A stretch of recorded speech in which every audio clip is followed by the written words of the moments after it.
ஒரு நொடி கூட உங்களை பத்தி யோசிக்கல. அப்புறம் ஏன் நீங்க நொடிக்கு நொடி அவங்கள பத்தி மட்டுமே யோசிக்கிறீங்க? இதனால காயம் இல்லாம என்ன மிஞ்சும்?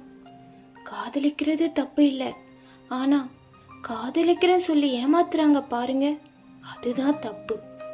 நீங்க பாசம் மட்டும்தானே வச்சீங்க, ஏமாத்துனது அவங்க தானே.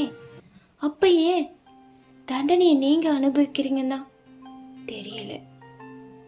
மீதி இருக்கிற இந்த கொஞ்ச காலமாச்சு உங்களுக்காக வாழ தொடங்குங்க. இன்னைக்கூட இது எல்லாத்தையும் இழுத்து மூடுங்க. உங்க வாழ்க்கை இன்னும் சிறப்பாக அமையும்.